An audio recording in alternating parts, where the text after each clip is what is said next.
അസ്സലാമു അലൈക്കും വറഹ്മത്തുള്ളാഹി. അൽഹംദുലില്ലാഹ് വസ്സലാത്തു വസ്സലാമു അലാ റസൂലില്ലാഹി വഅലാ ആലിഹി വസഹ്ബിഹി അജ്മഈൻ.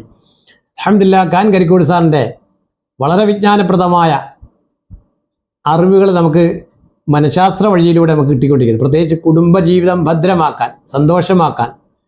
അപ്പോൾ അൽഹംദുലില്ലാഹ് ഇന്നത്തെ നമുക്ക് ഒരു വിവാഹ ജീവിതത്തിലേക്ക് കടന്നു വരുന്ന ഒരു പെൺകുട്ടി വീട്ടിൽ ചെല്ലുമ്പോൾ, അതായത് പ്രത്യേകിച്ച് ഒരു കുടുംബ വീട്ടിൽ ചെല്ലുക, ഭർത്താവിൻ്റെ വീട്ടിൽ ചെല്ലുമ്പോൾ ആദ്യമേ നേരിടേണ്ടത് അവരുടെ മാതാവിനെ ആയിരിക്കും. അതായത് അമ്മായിയമ്മ എന്ന് പറയും. അപ്പൊ ഈ മരുമകളും അമ്മായിയമ്മയും കൂടുതലാണ് കൂടുതൽ. ഇപ്പൊ വിഷയങ്ങൾ കുറവാണെങ്കിലും പണ്ട് കൂടുതലുണ്ടായിരുന്നു. ഇപ്പൊ നമുക്ക് അതിനകത്ത് ഈ പെൺകുട്ടിക്ക് ചില നിർദ്ദേശങ്ങൾ കിട്ടിയാലേ അവരുടെ സ്നേഹം പിടിച്ചു പറ്റാൻ പറ്റും. അപ്പൊ അമ്മായിയമ്മയുടെ പ്രത്യേകിച്ച് ആ കുടുംബത്തിൽ അവിടെ നാത്തുമാരുടെ ഒക്കെ സ്നേഹം കിട്ടും. പ്രത്യേകിച്ച് അമ്മായിയമ്മയുടെ ആണല്ലോ. അപ്പൊ അതിനുള്ള ആ ടിപ്സുകൾ എന്തൊക്കെയാണ് സാർ? അപ്പൊ അമ്മായിയമ്മയെ സോപ്പിടണം അല്ലേ? അത് വളരെ നിസ്സാരമാണ്. എന്നുവെച്ചാല് ആദ്യം മുൻവിധി ഒന്നും വേണ്ട. നമ്മൾ ചെല്ലുന്ന ഏതാ? വേറൊരു വീട്ടിലാണ് നമ്മൾ ചെല്ലുന്ന. എവിടോട്ടാ ചെല്ലുന്നത്? നമ്മുടെ പങ്കാളിയുടെ മാതാപിതാക്കൾ. അപ്പൊ അവരെ ഒരുപാട് കാര്യം വേണ്ടതാണ്. അവരെ സംബന്ധിച്ചിടത്തോളം ഇതുവരെ വളർത്തിയത് അവരാണ് അല്ലേ? ഈ പയ്യനെ വളർത്തിയ അവരാണ്. അപ്പൊ അവരതിനകത്ത് ഒരു അതീശത്വം അവരെടുക്കും അല്ലേ? അത് അവർക്ക് വേണം. അപ്പൊ നമുക്ക് എന്ത് വേണം? പെട്ടെന്ന് ചാടിക്കേറി ഒന്നിനും പോകണ്ട. ഏതിനെ? ഈ ഭർത്താവിൻ്റെ മുകളിൽ കയറണ്ട. അവരായിരിക്കും ഇതുവരെ ചോറ് കൊടുത്തത്. അപ്പൊ നമുക്ക് ചോദിക്കാം, മാമി അല്ലെങ്കിൽ എന്താ അമ്മ, ഉക്കാക്ക് കൊടുക്കണ്ടേ? ഉക്കാക്ക് ഭക്ഷണം നീ അങ്ങ് വിളമ്പിക്കൊടു എന്ന് പറഞ്ഞാൽ അത് ചോദിച്ചിട്ട് ചെയ്യണം. ഒരു അനുവാദം ചോദിക്കൽ നമ്മൾ ചെയ്യേണ്ട കാര്യമാണ്. ഇത്രയും നമ്മൾ നേരിട്ട് ചെയ്യേണ്ട അനുവാദം ചോദിക്കണം. അനുവാദം ചോദിക്കുന്നത് എപ്പോഴും എല്ലാവർക്കും ഇഷ്ടം.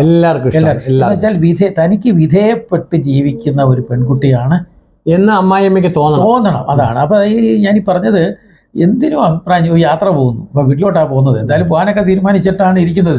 എന്നാലും ഞാനൊന്ന് പോയി വരട്ടെ, അനുവാദം ചോദിക്കുന്ന ഇഷ്ടമാണ്. അതുപോലെ തന്നെ പാചകം ചിലപ്പോൾ നമ്മൾ ചെയ്തിട്ടില്ലാന്ന് വിചാരിച്ച് ചിലപ്പം അവരായിരിക്കും ചെയ്യുന്നത്. ചെയ്ത് കഴിയുമ്പം ആ പാചകത്തെ ഒന്നുകൂടെ സൂപ്പറായിട്ടുണ്ട്, എന്ത് ചേർത്ത്, പ്രത്യേകിച്ച് ഞങ്ങളുടെ വീട്ടിൽ ചെയ്യുന്നതിനേക്കാളും നന്നായിട്ടുണ്ടല്ലോ, എന്താ ചേർത്ത് അധികമായി, ഇതൊക്കെ ഒന്ന് ചോദിക്കുക, അന്വേഷിക്കുകയും ചെയ്യുക. അതുപോലെ തന്നെ എന്തെങ്കിലും ഒരു കാര്യം വീട്ടിലോട്ട് പോയിട്ട് തിരിച്ചു വരുമ്പോൾ എന്തെങ്കിലും ഒരു കാര്യം അവർക്ക് വേണ്ടി പ്രത്യേകമായി വാങ്ങിക്കൊണ്ടുവരിക അല്ലേ?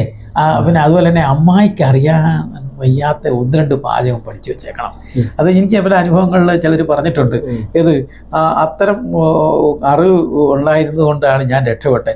എനിക്കല്ല ഒന്നും അറിയത്തില്ല, ഒന്ന് രണ്ടെണ്ണം എനിക്കറിയാമായിരുന്നു. അത് ഞാൻ അവതരിപ്പിച്ചപ്പോഴത്തേക്കും അയ്യോ ഈ പുതിയ മോക്ക് ഇതെല്ലാം അറിയാമല്ലോ, മോള് വെച്ചതാണെന്ന് എല്ലാവരും കൊടുത്തു. അപ്പോൾ അത് നമ്മൾ ഓർക്കണം. നമ്മൾ വെറുതെ ഒന്നും അറിയാൻ മേലാതെ മാറി ടിവിയുടെ മുമ്പിൽ ഇരിക്കുകയോ അല്ലെങ്കിൽ മൊബൈൽ നോക്കിക്കൊണ്ടിരിക്കുകയോ അല്ല വേണ്ടത്. എന്തെങ്കിലുമൊക്കെ കാര്യങ്ങൾ ചെയ്യണം. നമ്മളൊരു മിടുക്കിയാണ് എന്ന് മറ്റുള്ളവരുടെ മുമ്പിൽ തോന്നിപ്പിക്കണം. അതാണ് അതിനകത്ത് വേണ്ടത്. അല്ലാതെ പിന്നെ അതുപോലെ തന്നെ ഈ അവരുടെ വസ്ത്രത്തെ പറയാം, അങ്ങനെയൊക്കെ ഉള്ള കാര്യങ്ങൾ. പിന്നെ അതുപോലെ തന്നെ എന്തെങ്കിലും സുഖം ഇല്ലെങ്കിൽ മരുന്ന് കഴിച്ചോ മാമി, അല്ലെങ്കിൽ മാതി ആ സമയത്ത് മരുന്ന് കഴിച്ചോ അമ്മ എന്ന് അങ്ങനെയൊക്കെയുള്ള. അപ്പോൾ എൻ്റെ കാര്യത്തിൽ പ്രത്യേകം ശ്രദ്ധയുള്ള ഒരു മരുമകളെ അവർക്ക് ഇഷ്ടപ്പെടാതിരിക്കാൻ പറ്റത്തില്ല.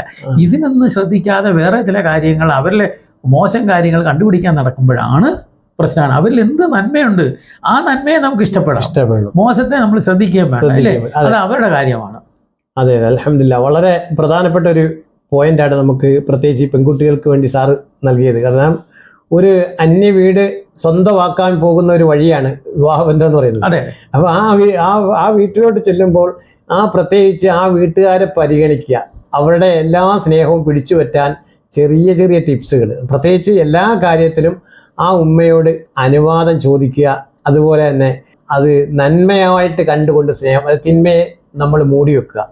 വളരെ പ്രധാനപ്പെട്ട കാര്യങ്ങളാണ് നമുക്ക് സാറ് നൽകിയത്. അൽഹംദുലില്ലാഹ്. അല്ലാഹു തആല അനുഗ്രഹിക്കുമാറാകട്ടെ. അസ്സലാമു അലൈക്കും വറഹ്മത്തുള്ളാഹി.